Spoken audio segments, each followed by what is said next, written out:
Good morning, let me say. Morning. My name is Ngozi Kandele, the state lead, Ebonyi State, Nigerian Bar Association Women Forum, Ebonyi State chapter. And I am here for an interview, yes.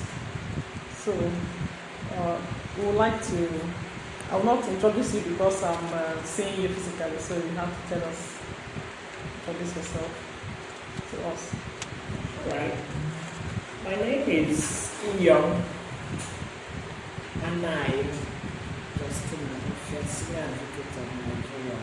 I'm a fellow Chartered Institute of Arbitrators.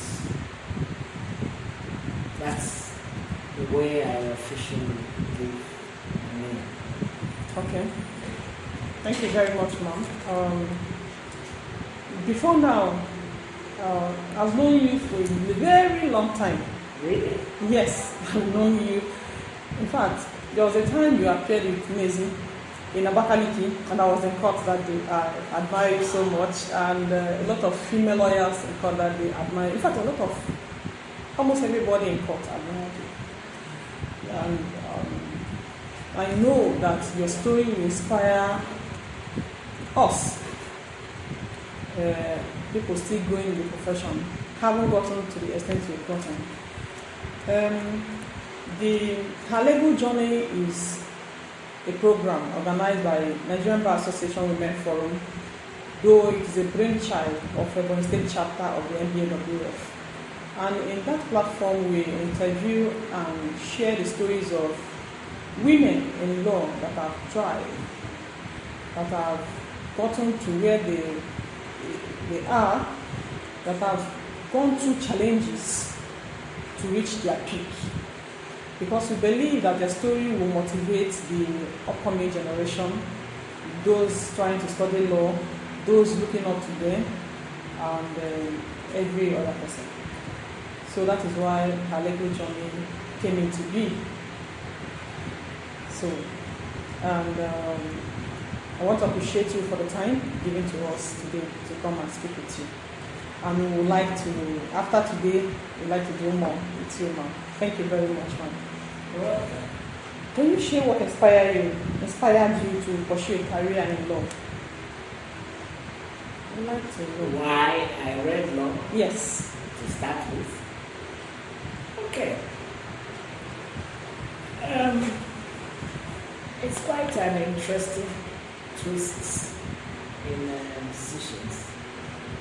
From the outset, I never wanted to read law. Wow. Yeah, and everybody wows at that, but that is the truth. I was in my secondary school days, Queen School. It was about the best school, girls' school at the time in my days. I was very much interested in theatre art. I belonged to and at some point headed the school drama group.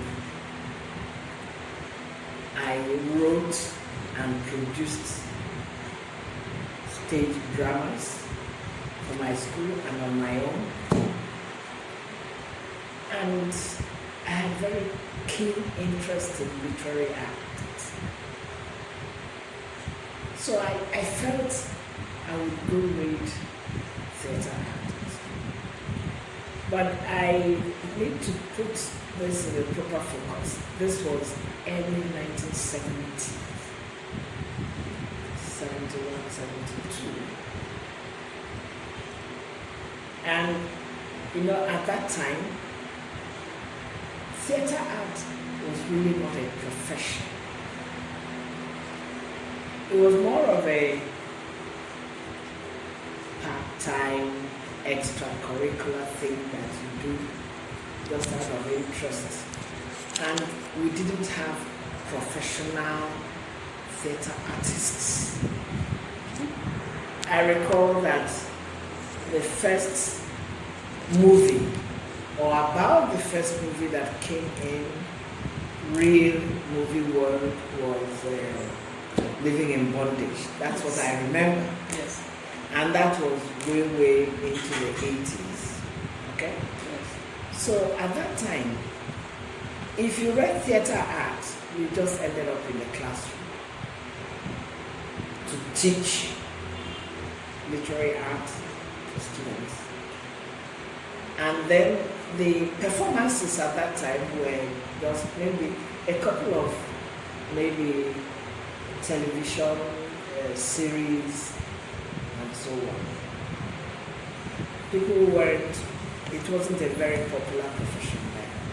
But subsequently, we had others coming in to popularize that. But that was my interest in secondary school. Okay. Well, I come from a family background that is very pro-education. Yes. My father was a teacher, and I had brothers who were educationists. So I said, look, that's not a profession. What we regarded as professions then were things like if you're going to read medicine, you're going to be a doctor, you're going to be an engineer, you're going to be a pharmacist, you're going to be a lawyer. These were the popular professions then. But I was art inclined mostly. So the suggestion was that I should read law. But I wasn't accepting it. I didn't agree. To be quite frank, I didn't agree with my brother then. But there was one time something happened. I was still in secondary school. It's not very clear to me now because years have passed, but something happened and I felt that there was a lot of injustice done. It pained me that much that this person could not fight for his rights. He was poor, he was unknown, and I felt that people should not be treated that way. People should not be let to endure injustices simply because they do not have the means to fight for themselves or they don't have a voice. And I felt moved that this is something a lawyer could do. So one day, my big brother and I, he was going to walk, he had me in his car, and we went into court to do an affidavit. And I saw lawyers moving around in court premises. And I felt these are the people who should be speaking for those who don't have a voice. And I said, I think I'm going to read law for this reason. Not because I wanted to get a popular profession, get into a popular profession, but because I felt that people who didn't have a voice should have a voice to speak. So that's what got me into law. By the time I was now writing my school certificate, West African school certificate examination, I was already thinking of law. I did a bit of higher school. That's what after your school set, you get into A level. That's what we call it, higher school. So by the time I was into A level, I was already preparing to read law in the university. So that's what inspired me. Wow. So you were inspired to see that people that don't have voice or voices, people that cannot speak for themselves, have someone to speak for them. At that time, I can recall that majority of people in the law profession are men. Mm-hmm. And you took that decision, that bold step to study law. Is there any challenges when you say I want to be a lawyer? Did you face any challenges? Because when I was to read law, there was before I got admission, there was one woman that wanted the only son to marry me. So when she learned that I got admission to read law, she said, "Look at accountancy." You know, something like that. Yeah, that she would have preferred accountancy while law. So to me, it's like a challenge. Yeah, I understand what you're saying. these I can tell you that I didn't have any challenge wanting to read law. As I told you, I come from a family of that are education pro. As I speak now, I have 6 brothers. 4 of them are professors in different professions. One is a professor of pediatric neurology. Another one is a professor of engineering, specialized in solar energy. Another one is a professor of agriculture, genetics. Another one is a professor of architecture, specifically town planning. And I'm an essay. So I'm in a family of 6 men. And the first one is a thorough educationist. He wrote books and things, and then the second one also.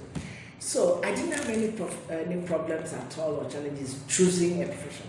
And as I told you, everybody was saying, I should read law, not theatre. And when I agreed, voluntarily, I agreed, I went into read law. So to that extent, I had no problems at all. I wasn't thinking of marrying anybody. I was going to school and enjoying reading law. Yes. But maybe I'll chip it in here because it's quite an interesting story. When we were preparing at that time, JAMB didn't exist. You choose the university you want to attend, and you write the entrance examination to that university. If you pass, you go in. If you don't pass, you don't go in. So that's what it was. So I had some friends, some of my classmates. There were others who also wanted to read law, and we were reading law. And we were preparing for the entrance examination. And for that, one of us had a parent who was a lawyer, and it was possible for us to study with past question papers. We were able to get past question papers from the University of Nigeria, specifically law faculty. It helped us in preparing so that you know how the questions come. You were able to. We were writing the exams in preparation, time ourselves, sit together, study together, exchange ideas, and then like a study group. Okay, so we all now applied to write for UNN faculty of law. So the exams came. We took the entrance examination. We wrote with other people anyway. We wrote it. Later, when the results came out, after writing the exams, we were very happy because we were not taken by surprise, so to speak. We had already prepared ourselves and we were very confident and so on. So we wrote the exam. But when the results came out, 2 of us, we didn't get any results. We didn't get admission. So, personally, I just said, they didn't take me. I'll write the exam again. I didn't want to apply to any other university. Okay, so I just prepared myself. I said, let me finish higher school, and then I can go in by a direct entry. Okay. So that's what we did. But it happened that at some stage, one of the lecturers there, unknown to us, unknown to particularly myself and one of my friends in our study group. In fact, I'll tell you later. So, unknown to us, a lecturer in the faculty there questioned the denial of admission to 2 of us. We didn't know what was going on. Interesting. He took it up. A Professor Walupa, may he rest in peace.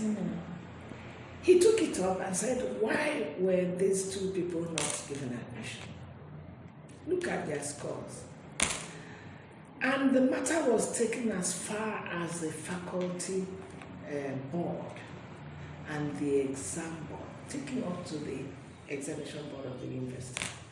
He pursued it. we got to know this later because we didn't know when it was happening. And what was it? They said, yes, that they felt that these people must have cheated. Oh, yes. 2 reasons. That their answers sounded similar. And their scores were so high and ahead of the runners-up that they couldn't have written it on their own. Oh, really? Yes. So, then Professor Waluka argued and said, this exam was strictly invigilated. He said, yes. Did you find these students cheating or anything? No, they didn't, but they're just presuming that they must have. Were they sitting together? No. Okay. So what is this suspicion based on? That how could they have scored so high? And the next runner-up was way behind. And they were speaking the same language. Because we studied together. Yes, because we studied together. And we went years back in the past examination questions. And you know what happens? In the universities, sometimes questions recur. Yes, yes. Questions recur. So if you had studied, we did more than 15 years, 12, 15 years back, studying and writing, timing ourselves also, putting ourselves in exam conditions and writing during our study hours. So there was no reason why we couldn't have done very well. Very, very well. So, Professor Waluka insisted that we must be given, if they want to try us, they should allow us to write the exam again. And then just the 2 of us. So we didn't know. I was surprised. We got an invitation to come to the school. And we came. And we were just told that we would write the exam. Just there and then. Woo. So okay, no problem. They sat us, one person here. At that time, we didn't know what was going on. Okay. We didn't have an idea. I didn't have an idea what was going on. So we sat one person here, one person there. Maybe my friend may have known because her father was a lawyer, a very good, known lawyer, and subsequently a judge also. He had been attorney general. He was attorney general at some time. So they sat us, one person at one end, one person at the other, and they gave us different questions. I was sitting there and looked. After writing it, and now marked. And we didn't do any less than we did during the entrance. Wow. So, Professor Waluka said, I am vindicated. There's no reason why you should deny these people Mission. So, by the time these things happened, the academic year had already started. The students admitted had already started lectures. They have, in fact, done the first semester. The first semester. We call it sessions then, mid-session. They have done the semester session is divided into 2. You do the first session, then you do the second session. They have already done the first session, and by the time we got the result and admission, they were already on vacation. So the admission letters came. It was really when we got admission and got into the school that we started getting this story of what happened. I didn't know what was going on. So we had a late admission, my friend and I, 2 of us, we had late admission. Our first day in school was to write the mid-sessional exam, because at that time in the Faculty of Law, after the first mid-session, the first half of the session, you go on vacation. You start the second session with the mid-sessional exam on what had been done during the first half of this year. So that my first activity in the university was to write a new sessional exam on subject that we never attended lectures. So I was very happy to score a C in Introduction to Nigerian Law without lectures. So that was a challenge in getting into university. And you would like to know who my friend was? Honorable Justice Iyom, the first female Chief Judge of Anambra State. Now retired. Wow. So that was herself and myself. So that was our challenge getting into the university. Okay, two of you were the ones that were invited to write the exams again. Yes. Wow. I hope most of those people will see you people now and know that, okay, we didn't make a mistake. Yes, Wow, that's quite an interesting story. In fact, I would have had a lot of comments. I have a lot of comments, but let's go to the question first. Moving forward, can you share any memorable or challenging case you handled during your early years as a lawyer? Yeah. I remember one case, and I remember it because it actually relates to the thing that made me read law in the first place. That is speaking for some people. I had this client. I started practice as far as, I had not done any other thing other than practice law from when I was called, except for a little period when I became Attorney General of the state, and immediately I finished with that, I went back to practice. But in my early years, this was around 1983, we had a case, and I'll give you the facts of the case. This was about Monica Okeke was the name of my client. Okay. She was sued by her husband. Monica was married to her husband. They had 10 children. The first child was already 23 years old and studying abroad by the time this case started. And what was the problem? The problem was that they had a property at Mise Street in Enugu here. I think it's number 5 Mise Street, if I remember it clearly. When they got married, Monica was a very young girl, married young. The husband was a truck driver and plied east-north routes. He would drive his truck 911 to the north, carry goods, come back, and then go back. So most of the time, he was not home.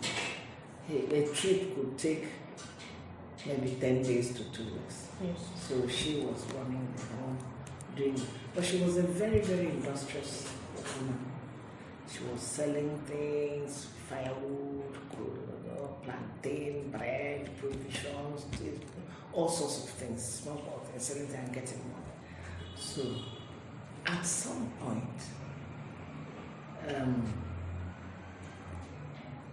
she and her husband gathered some money, wanted to buy property. She said, okay, this is what I have.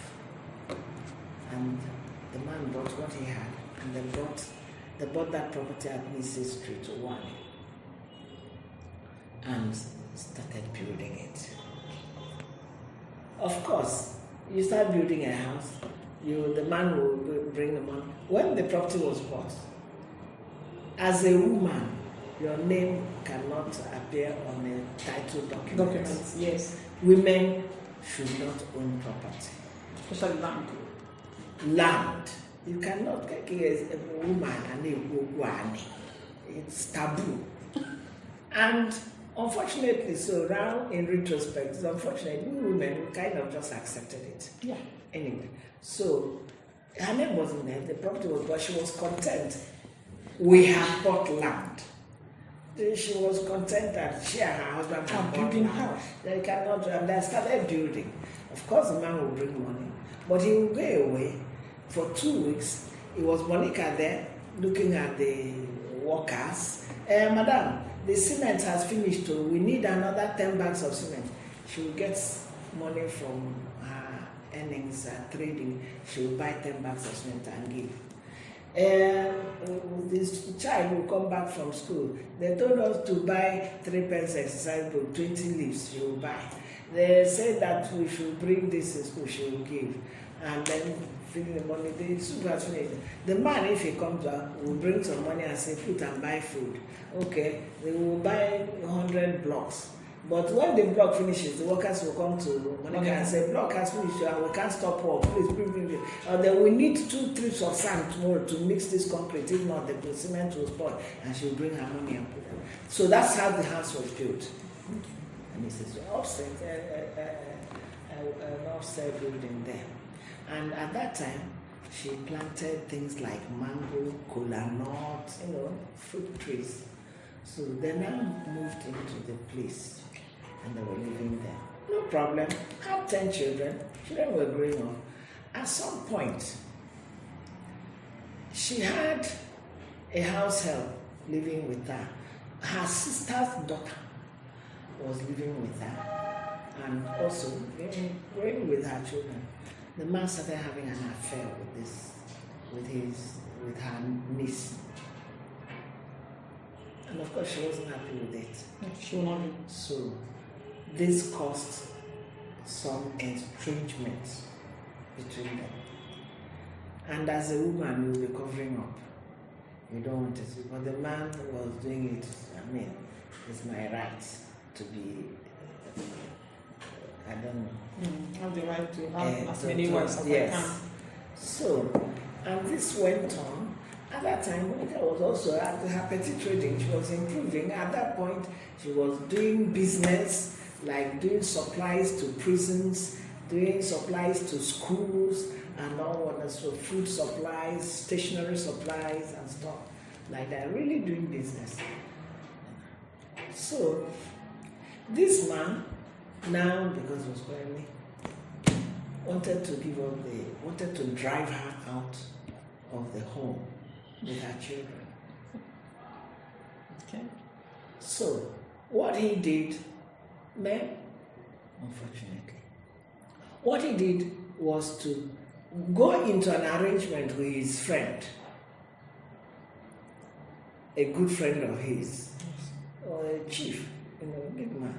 Okay, let us do this document and I'll tell my wife that I have sold the house to you.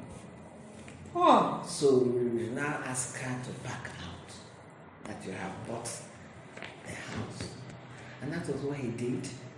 And the man wanted to ask Monica and her children to leave the house, to sack her from the house. But she has quarreled with the man. The man had taken this young girl and then moved to their village home, a house that they also built in the village. Took the young girl and went back there and told his friend to eject Monica and her children from the house. So that's how the suit came to court. The man now sued to eject Monica and she left us. So I felt it was totally unjust, very unfair, apart from the fact that was the type of thing that makes me mad. It's unjust. How can you do this? So we started a case. And my defense to the suit was that she had a right, even if it's not in law, but in equity. Because she made contributions to the purchase. Her name is not on the title document file, so she cannot be a legal owner. But in equity, she has interest in the property. And it was their home where they lived. We also made a case that it was a matrimonial home where she lived, had her children with her husband and was living there. So we gave evidence of her contributions, we gave evidence of whatnot. And so, but you know that we're living in a man's world. And the judge was a man. So the man said, well, the legal title is in the man. Yes. And he did not take into cognizance the contributions that he made to it. And he also made a finding that the matrimonial home was a house in the village. Meanwhile, this is a house in the village where the man had gone with a young girl and had refused that she should come in there with her children. In fact, at gunpoint, that if she crosses the gate, he was going to shoot her down.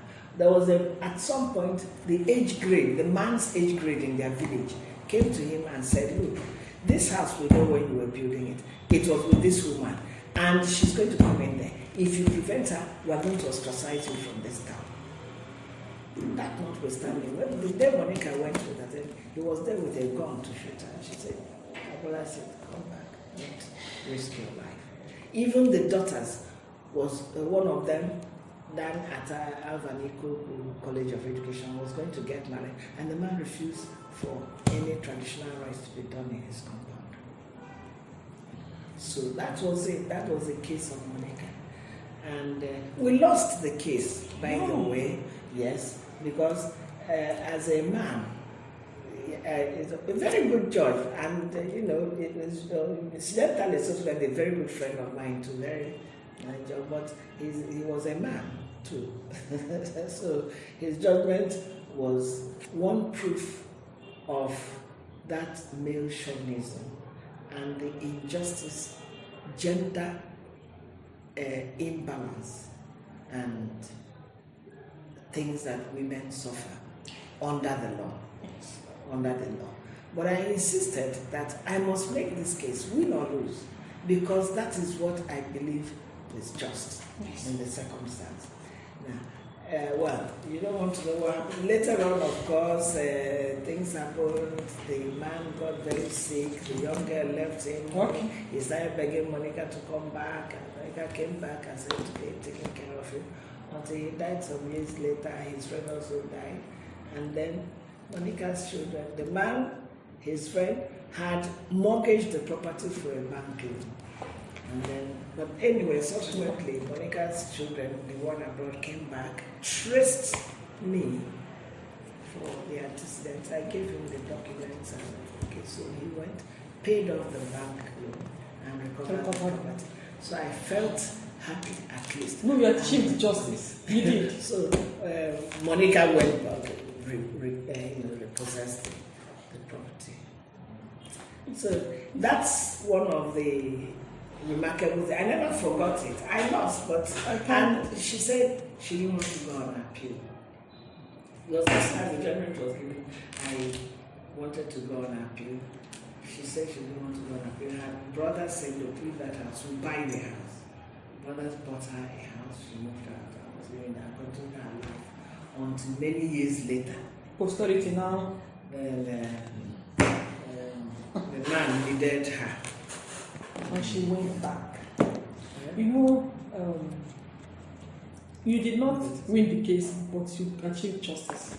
You did. Well, that's the most important Yes, thing to me, yes. at least I felt. But I felt each time I thought about that case, tears always come to my eyes, because it was, I could just imagine many other women in such situations, and nobody was going to talk for them. Yes. And so, but it's okay, you asked maybe I can do this. Yes. Okay, thank you very much, Menase. I think this is important. Did you have a role model or a mentor that significantly influenced your career as a lawyer? Anyone? Yeah, I have a mentor. You also, maybe, I don't know if I should also put it in here. I have a mentor. Chief A.O. Mogo, Senior Advocate of Nigeria, is my major mentor in my profession. I always say also that my husband played a very great role in my career. And I'll tell you how. It probably doesn't come into your question now, but I need to put them in. One, there was something you said about whether I don't know whether you will still come into it, but I'll take it. Things about a profession that is male dominated. Yes. Did I have challenges? Well, it was there. Of course, when I came into to legal practice, law practice, private law practice, I didn't go to the ministry or to the bench. I came right into private law practice because that's what I wanted from the time I decided to read law. That's where I feel I would have the opportunity to handle the type of Monica's case. Okay, and I enjoy it. But then, at that time, there were only 4 other women in private law practice in the entire Enugu. And in fact, I could say within around Anambra that I remember, there was the late Iyom Anayo, may she rest in peace. There was Mrs. Martina Okoye, she was practicing with Nigrana. There was Fumi Ofodile, she became a judge at that time. And who was the other person? Iyom Anayo, Martina Okoye, Fumi Ofodile. I remember the person, maybe as we go along, I remember the 4th person. So there were just these few in private legal practice. Iyom Anayo had her own chambers. Then Mrs. Martina Okoye was practicing with Nigrana, and Fumi Ofodile was practicing with Anya Mene. Yes. Maybe these are actually 3. Or maybe they were, now I'm forgetting. And I came in and started my law practice with the A.O. Mobile. Now SAM. Yes, at that time, people would say, you mean you want to go into private law practice? Why don't you, males of course, why don't you go get appointment to go to the Ministry of Justice or get appointment as a magistrate? That time, 2 years post-call, you apply, you get into the magistracy. I said, I'm not attracted to that at all. That's not what I want. That's not why I read law. I want where I am, and I'm happy with what I'm doing. I mean, people will ask questions like, but how do you go? Does your husband not mind? Your husband, how is he taking it? You mean you have to go? That time, you go to chamber in the morning and go to court, then you take a break 3 p.m. or so, and go back to chambers 4 p.m. and finish like 8 and come back. So, you mean your husband doesn't mind? You say, how are you doing? How can you cook? Somebody even asked, who cooks soup? Who cooks food for your husband? I mean, I was getting all that. I said, I cook my soup. And my husband doesn't mind. In fact, he has been a very big support for me. He has been a very big support for me in details. And I always say, may God bless him. He's a very good man. But anyway, that's it. This is a challenge. But I must tell you, it did not bother me one bit. I didn't take them serious. There were no serious challenges for me at all. But these were that was what was there. And many, I guess, a number of females who graduated as lawyers then, maybe they didn't have the courage to get into law practice because it was tough. You need to be determined, you need to be focused, you need to work hard. It wasn't easy. At all. Very tough. But if you love what you're doing, you are more than halfway successful in it. So that's how it was going. And Chief Mobo gave me a real thorough upbringing in law practice. And I am proud and happy to say that anytime, anywhere, I got real thorough upbringing in law practice. He mentored me all the way to where I am now, up to taking silk. I practiced with him for more than 25 years. Wow. Yes. I took silk after 25 years. And still fatness. Yes. And still we continued until I started this office here as an offshoot of Momo Offia & Co. So I have a mentor, and I am very, very grateful for that. He gave me a lot of exposure in law and in social circles also. And by God's grace, I built on it effectively, I would say. Indeed. So, you asked also, do I mentor people? Mentoring is part of what I do here as my job. Yes, because I started in my own practice, I took in junior lawyers and also tried to raise them in law practice the way I was raised, to mentor them the way I was mentored. And for those who had the interest and the capacity, they are moving on. To God's glory, I have raised another senior advocate of Nigeria in these chambers. Wow! Well, because when they say heaven helps those who help Themselves, yes. Yes. You mentor people, and if they work hard, they will also arrive. Yes. Some have. What our policy and our policy here in this office is, if you come in here, we try to find out your area of interest in law practice, because law offers you a lot of options. Some are interested in courtroom practice. Yes. So you begin to groom the person to grow and encourage the person to look at the peak of that line of career, which is set.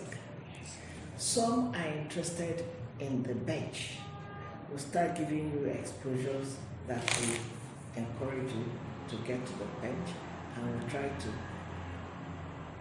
mentor those who are interested. Some have succeeded, some are still going on. Some want to be in the academia, and we encourage you get your degrees, do masters, and so on. So, and here in this office, we're not just doing litigation or other aspects of law practice. We also have a very serious internship and mentorship program that we are running. Actually, now we have some interns that are doing a 6-week program. 6-week program of internship. Not law school, not law office attachment for the law school. These are interns outright. We're bringing them here to expose them to law practice ethics and also general human formation. So it's part of what we are doing, and we're investing quite some resources, human and financial resources into it. Trying to give that. We have had interns both from around and from outside. We have some from UK, we have some from Kenya, we have from Nigeria, or different parts of the country. We've had over time. So we do mentorship here. Thank you very much, Vanessa. There's an offshoot from the answer you just gave, and I want to say that sharing your story is an indirect mentorship, because everybody that listens to this story will learn one thing or the other. We mentor even when we don't know that we're mentoring. And mentorship is very important, it's very key. The importance cannot be overemphasized. Some people are just confused now. Some people finish their law practice. Yes, they have the interest, they like law, but how will they start? They start selling shoes, selling bags, and all those things. Because there's nobody to actually, from your story, honestly, I would have done better, but I don't know. If I had someone to guide me, or if I had joined office that gave me the opportunity to know the options, it might be different. But I know a lot of people are facing what I'm facing, but with people like you, I think things will get better. Yes, you made mention of veering off into becoming an honorable attorney general. Yeah. Can you share a little about that? And how you were able to bounce back to practice and continue as if nothing happened? Because some people, once they get into that, it's a political position. And to come back will now become an issue. They will now from there be hoping for another commission, hoping for another. That's it. Well, it wasn't. As a matter of fact, when I became Attorney General, this was in 1994, I was appointed at the beginning of 1994. I didn't ask for it. I have not applied for a job or asked for a job. I just finished my law school and came in with my wig and gown and started, and nobody just said, this case is tomorrow, go to court. Wow, just like that? Just like that. And it has been that way till today. So, I was nominated to be the Attorney General. In fact, when I was invited then, and my CEO was requested, I didn't know what it was for. But I remember then, I had also, if you go out to the reception, you see the genealogy of this office. I didn't mention it, but it's interesting to know that at the apex of that genealogy, we had people like Daddy Onyama was the first person that started a law practice. He ended up a judge of the International Court at The Hague. Then, Honorable Justice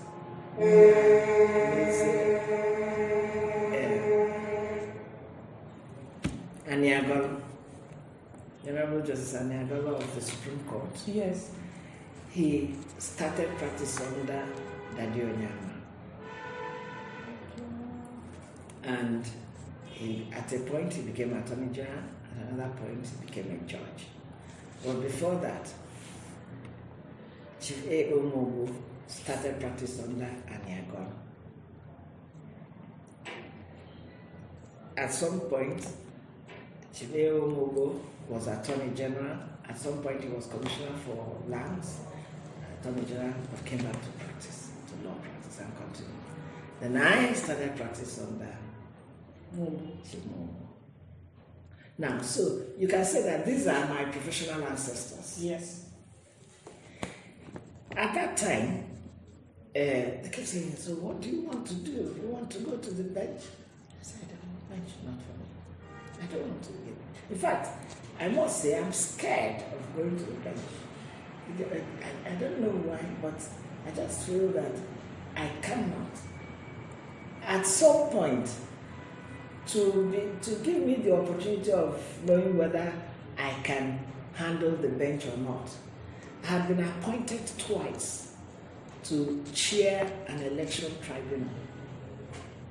The first was local government election tribunal in Onitsha zone, where I had to handle 36 election petitions in 3 months. So after that exposure, they had hoped that maybe that will make me want to go to the bench because I've seen it. It still didn't make me desire to go to the bench.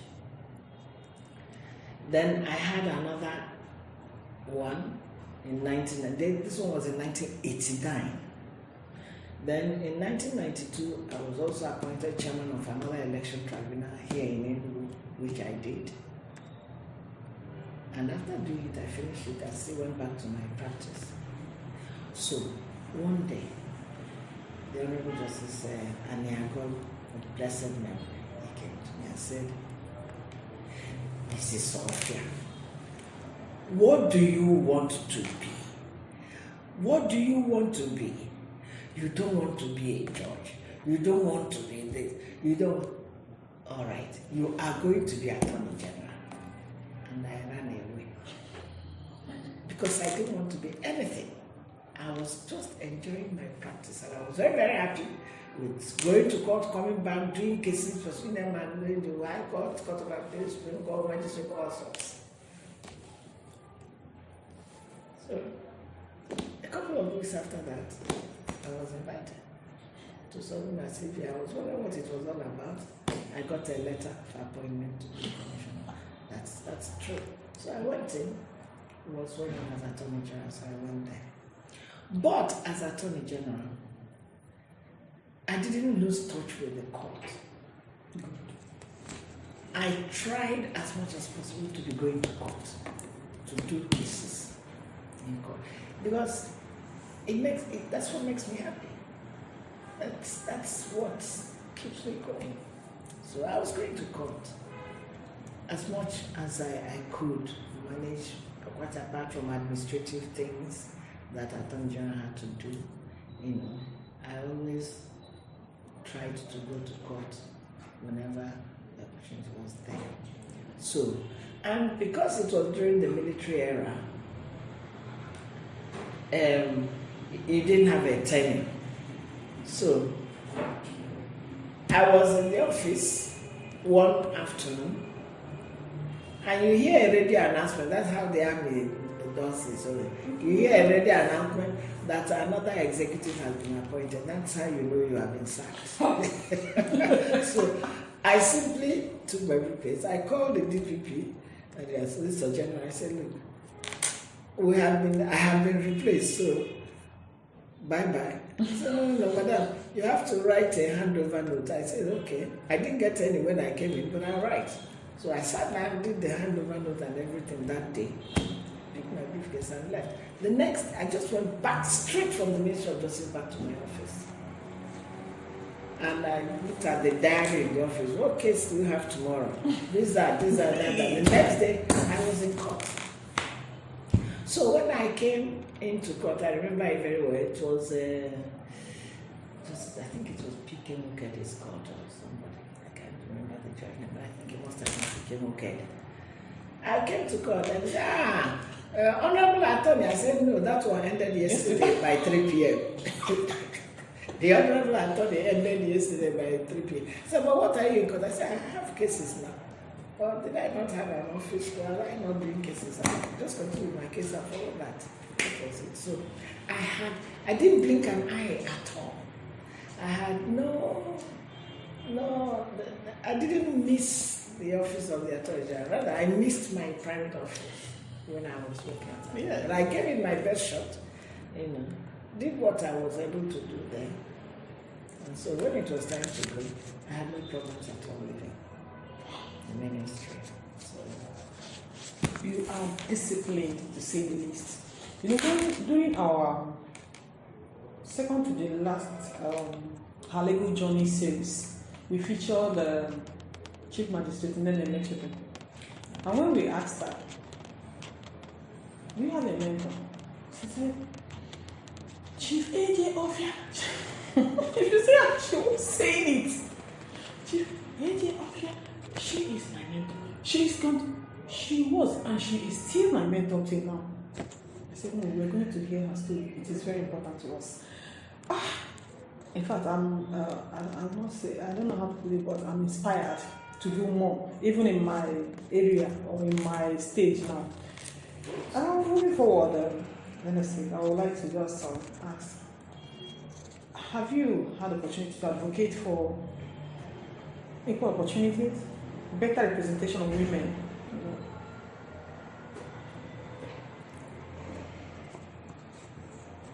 That's the case of Mamiko Keke was one outlet. Mm-hmm.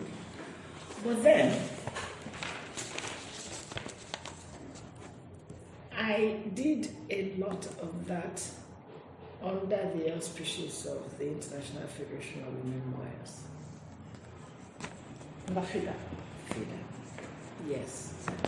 For many years I was in FIDA. I also chaired FIDA here as a branch chair. And I've been there many years as a matron of FIDA.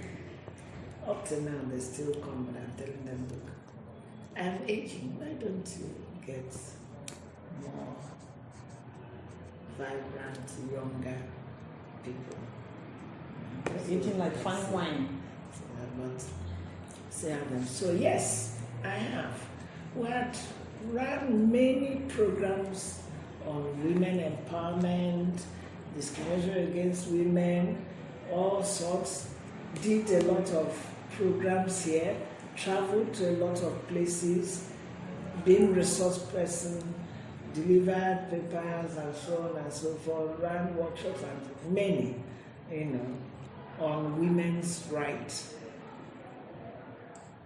Also, advocating legislations that could enhance that, and also doing cases, many little cases that also, even as my private clients and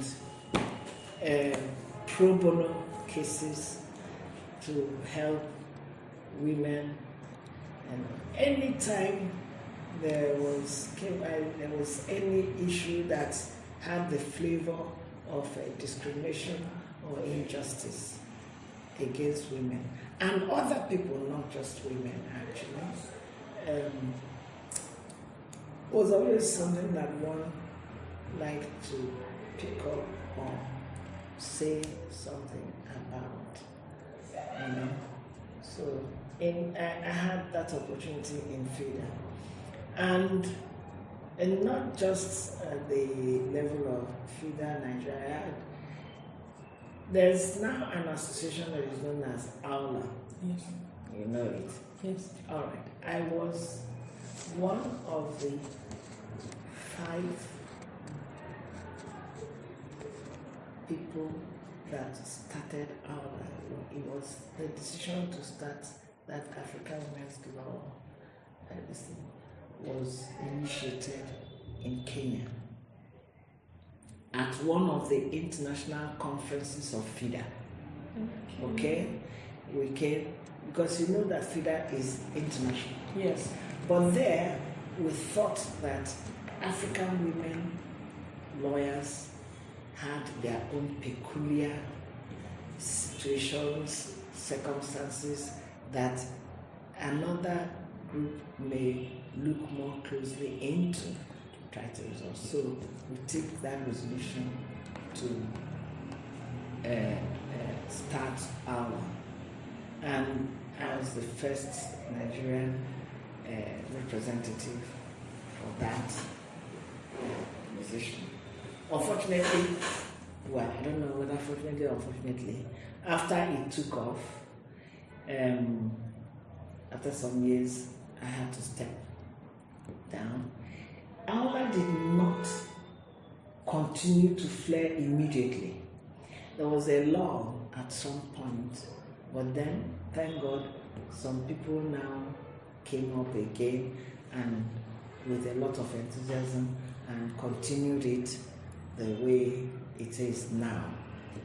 So I think with these outlets, there are also some other organizations that I also belong to, a couple of women organizations that we also look into generally family issues, women, children, and also men, because they are part of family. Yes. So that's it. I have found those platforms, so that I found on them sufficient opportunities to give vent to whatever desire I have. Yes. Okay, thank you very much. You mentioned AULA and how it came into being, and I'm just seeing NBAWF as an offshoot because it is basically for female lawyers in Nigeria. And what is it for? It is to empower female lawyers to success, because experience or information has shown that they are really not doing well. Some of them are afraid of coming into law. Some don't know how to, even those that are already in law don't know how to go about it. And I think that is the reason for creating NBA Women Forum for us, so that with our peculiar nature, and it will run in line with FIDA, because FIDA is given to women and children. MBWF is for female lawyers themselves, because if you're not empowered, you can't empower another person. So thank you very much, and we are almost at the close, but I want to take this question. You made mention of mentorship, mentoring people around within the office. How? And outside. And outside. How do you, I don't know whether that question is coming up right, because from the onset, you like advocacy. So how do you come into that? And how do you know a female lawyer that want to go into that? Yeah, somebody, if you have to mentor somebody, it has to be somebody who wants to mentor.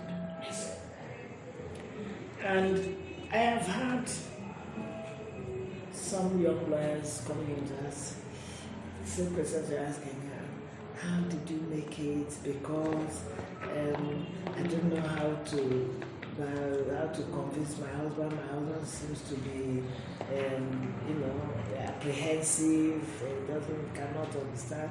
I can have you.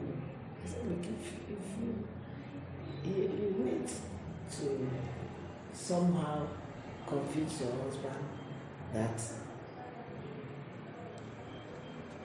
no harm will come to him by your practice. And by that I mean, you should be able to make him see that you're taking care of your family, which is your primary assignment. You are, apart from being a lawyer, you are primarily a wife and a mother. And you cannot be wanting in that role and expect your husband not to be apprehensive about your career as a lawyer. So you must fulfill these roles as a wife, a mother, and keep your house running smoothly. And then also pursue your practice vigorously with the same energy or even bigger energy than your male counterparts. So, because of that, you don't have time to laze around. You don't have time for frivolous things, because you're either working at home or you're working in the office. So, and when that happens, your husband will have no reason to complain.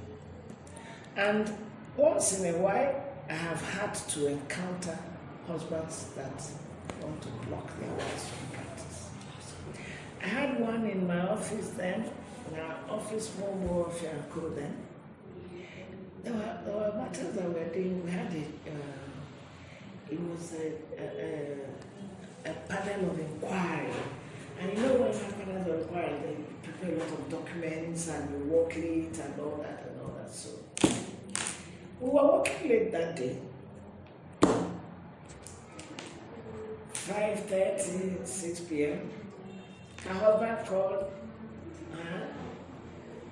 I was like, where are you? I said, I'm in the office. We are working. I'm in the office. I said, why are you working in the office? So it's 6. I said, yes, but we are working. Madam is here, and this person is here, and this person is here, we are working. So she told me her husband has called. I said, you're not going anywhere. We're not done yet. We have to file the papers tomorrow. So we continue working. 45 minutes after, the husband called again. And I said, give me the phone. So I took the phone from her. And I spoke with the husband. I said, it's me, I'm talking. We're in the office. Your wife is here, we're working. And all of us were still in the office. We need to finish some work. I said, but it's getting late. I said, you want our wife to call? If you call her again, she'll come home, but she'll not come back tomorrow. So you have an option. It's either she finishes, I can assure you she's safe here, she'll get home safe. But we need to finish what we're doing. That's what we're doing. When we finish, she will come back. And if you give any problems, then you can have your wife and don't bring her here tomorrow morning. So he didn't come again. And when we finished, I made sure the wife got home. Dropped her off at home. And came back. So the next day she said, "Thank you, Mom, thank you. And if you didn't speak to my husband, I would have made a lot of money." I said, "Did he give you any trouble?" He said, "No." I said, "But make sure his soup is fresh, the children are taken care of, the house is clean, and your guests are taken care of." Because that type of thing, you cannot have a shabby home, you cannot have anyhow food. So once you make sure of that and you have the capacity for practice, you continue. Don't mix the two. It's something that, by God's grace, I learned very early when I started practicing. Because I started practicing before I got married. As soon as I came out of the law school, I started practice. So this was 1978. I finished with 79. I came back, and then I wedded in 1980. So I've been in practice for about 1 year or so before. You got married. Before, yes, I got married. And getting into that, they always ask me, "But how do you manage to keep your home and then also keep your practice equally?" I said, it's a matter of the way I try to put it, not making your short list in the office and not writing your pleadings in the house. So you run your office optimally and you run your home optimally.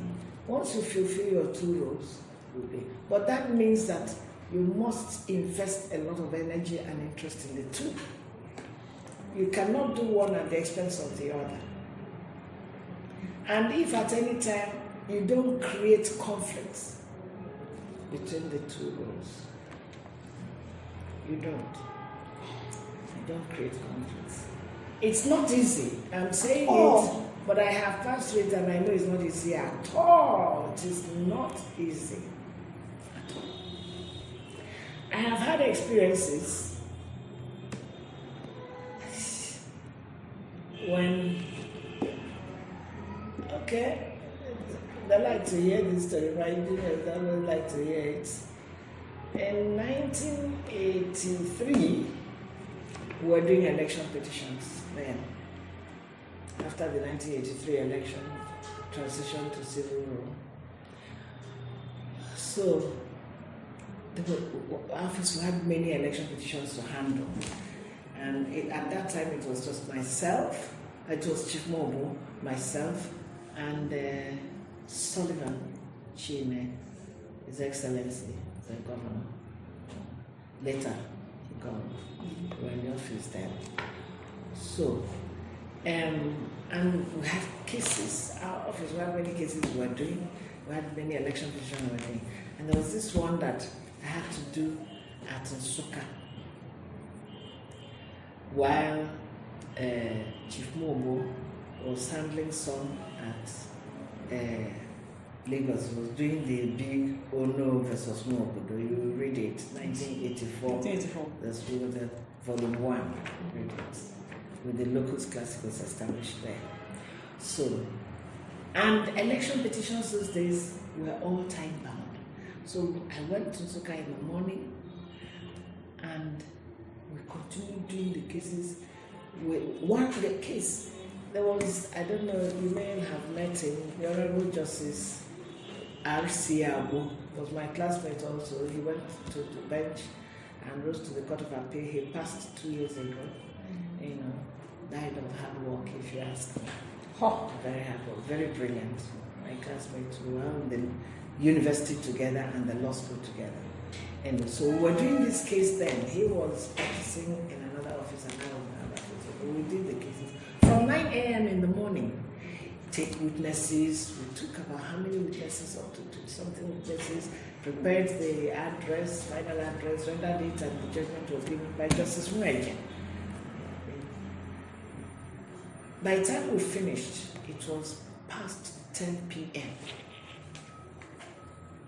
Almost to 11. And I had to go back to Enugu that day. At that time, 1983, there were no cell phones. Yes. And it's not as if transportation was so easy, but there was a lot of security and safety. Yes. Besides, I had also other cases in Abakaliki to attend to the next day.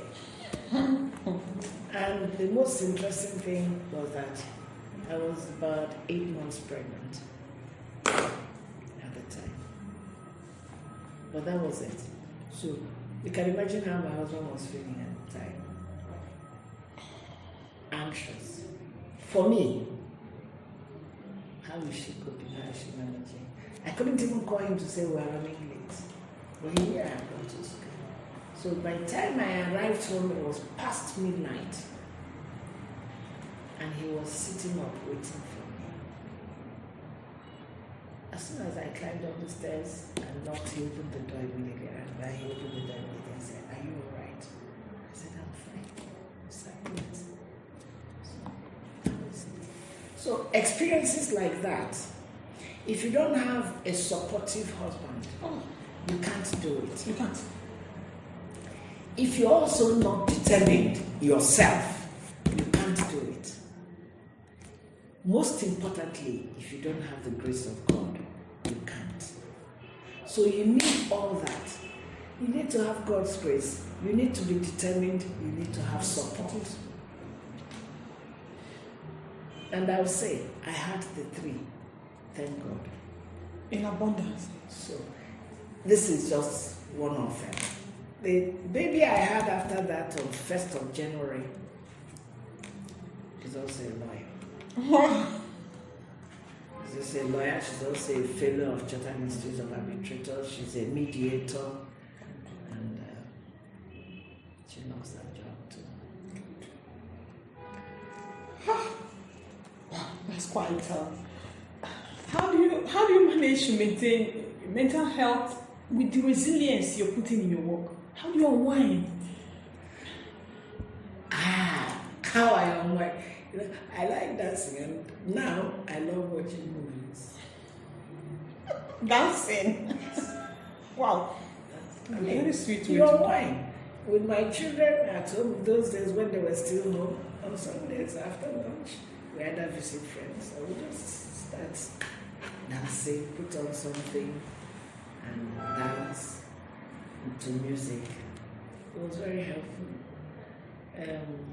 I also read a bit, but not things that will task my intellect, because I get enough of that in the office. I also like to watch movies now. I didn't watch movies then, really, not much. I could listen to movies, watch a few things on television, but now I watch movies, and they have to be movies that don't task me at all. After that, when I come back to the office, I feel sad. Then, of course, over the years, I was also involved in a lot of other things, doing apostolate with young people, and it's not just professional things, spiritual life also. Very, very important. Working with them, giving talks, teaching people, and guiding, also mentoring them in not just their professions, but their spiritual life.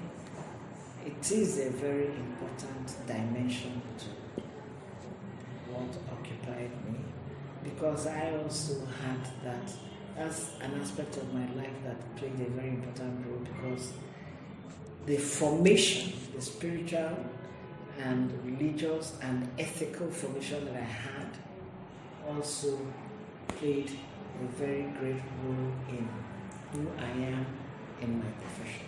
Yes. I cannot divorce the two, because I am one person, and all that is what built me to be maybe the mother, or the lawyer, or the wife, or the friend, and all that. So you cannot really build a life if you are also spiritually bankrupt. No, you can't, because you need that to function, to build your life. Wow. Just about the last question. I hope this will be the last one. What do you hope your legacy will be as a female lawyer? What do you want to be remembered for? In fact, a lot of things just give us some.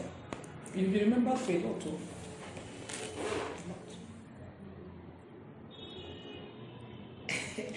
It's a rather difficult question because maybe you don't think of yourself, but I want to be remembered by my family as a mother. I also want to be remembered by my professional colleagues as someone who have tried to keep to ethical standards.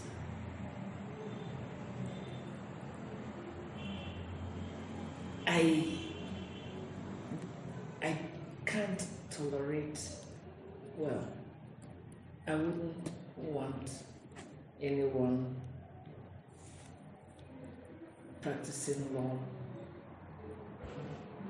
and doing unethical things. It's very important. Whatever you're doing, remember that whatever you're doing, it doesn't end here. If we say that we are human beings, and especially if we say that we are Christians, that means we are looking forward to going to heaven. There's nothing else that you can do getting to heaven except what you do every day of your life. So whenever you are doing it, you remember that that is the path that will take you to heaven or to hell. So if you don't handle your everyday activities with the fear of God, and knowing also that this is what makes you a good person or a bad person. If you don't do that, then you're really not wanting to go to heaven. And heaven is the ultimate destination. It should be for every person.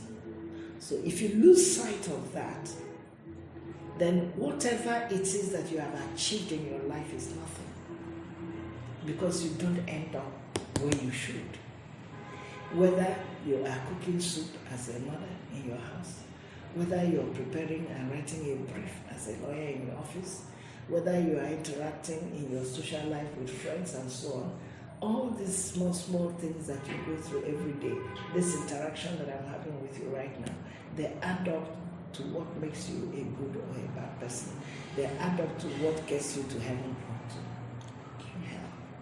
So, if people that come with me remember that I made that a guiding principle in my life, it will make you a better mother, to make you a better lawyer, to make you a better judge, it will make you a better professional in whatever you're doing, because you are focused primarily on God. I'd like people to remember that. Thank you very much, Ma. Is there one person or anybody, any female lawyer that you know? Because at your stage, you know most people that have gone through this race and have survived and are doing well, but we benefit from the story. Can you suggest anyone? That will benefit from my story? No, that we will benefit from the person's story of growing as a lawyer, as a female lawyer. Yeah, yes. Well, I would say maybe in my own category, we have at that level. There are many of them, like Funka Adekoya is there. She's an SAN. There are many other female SANs also, but I like to point her out because she also did what She also has a practice. There are others who have practices, but somehow I just have that preference. What about the bench? The bench also that are here. Okay, I'll go to the people who are immediately reachable. Yes. It would be good to speak with the Honorable Justice V.N. Nebo. Okay. She was the first president of the Enugu State Customary Court of Appeal. She was also my classmate through university and the law school. And then she came here. She started from the magistracy road to bench, and so she's retired now. Okay. There are also at the bench, you would like to speak to somebody like the Reverend Justice R.N. Oji. In fact, there are a couple of them, that you can speak with as judges. And in practice, maybe I have a bias here, because I want to. Yes, you are here. Yes. Somebody that I had also raised in law practice myself is Mrs. Blessing Onya. As I say, there are many, but I'll just pick a few. Okay. Blessing Onya, she just has now established her own office, and I'm so happy about it. Because anyway, when you see her, she'll tell you how she grew in practice. I'll write to us. I would like to get her contact and write to us. In academia, do you have any? In the academia, law, because I'm not also there in the academia, but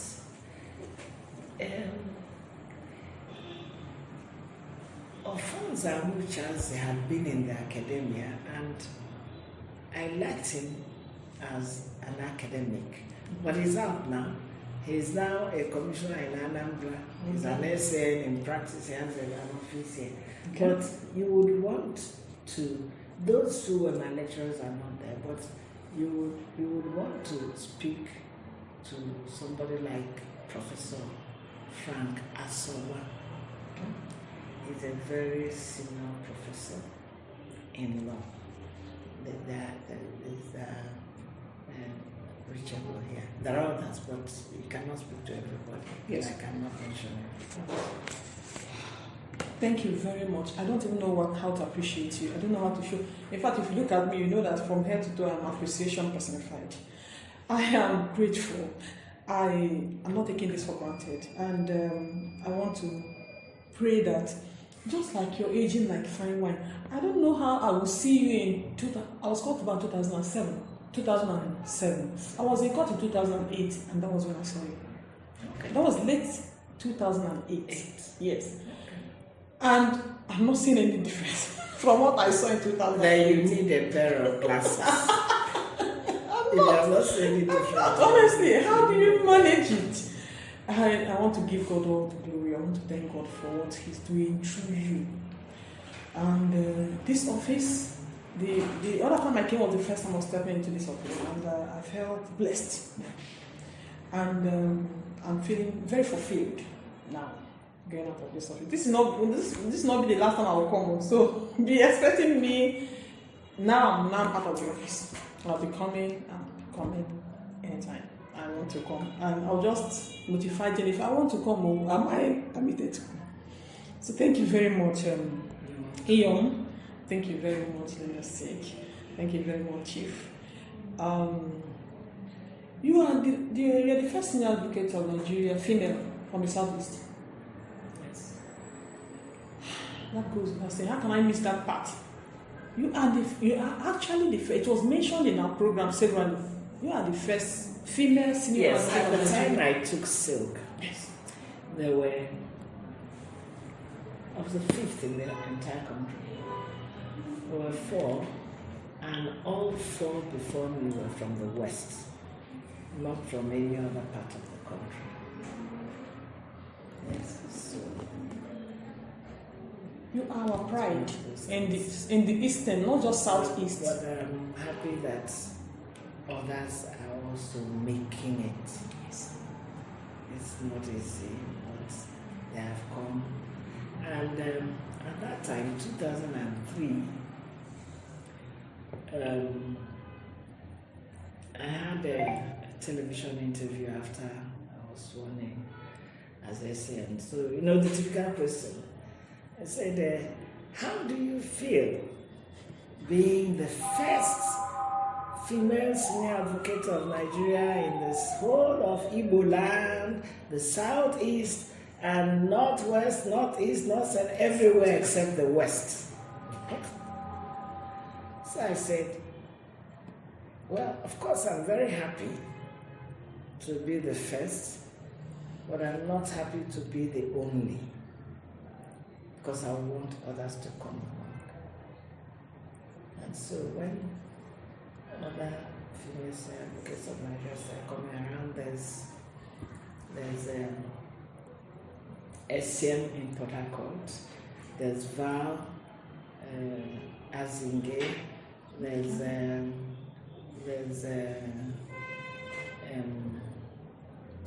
she's at Onitsha. She was a magistrate here. Her name has escaped my mind. She's from Onitsha. She worked in the Federal Ministry of Justice for many years, retired as a director there, and took civic after that. So when this, and there's of course Professor Joy Ezima, also in here. So when these ones started coming, I felt more comfortable, because it is also an indication that women are breaking the glass ceiling. It's no longer exclusively that the level of class in the profession is no longer just male. And by God's grace, many more women will be coming in. I was, if I said I feel more comfortable, it's because each time they ask, well, you are the first one, what is happening? Women are not coming. I said, I'm not happy that many women are not coming so quickly. Because it takes quite a lot. And to even identify a female practitioner that has that capacity and the vision to get to that level, sometimes it becomes a bit disheartening for me if I look around and don't say. So anytime I catch sight of somebody who is pushing for it, I'm very, very excited and happy.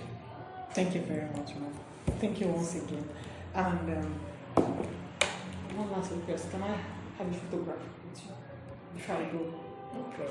Thank you very much, ma'am. And this marks the end of the interview, if I will call it that. The marathon one. Thank you very much, ma'am. 2 hours.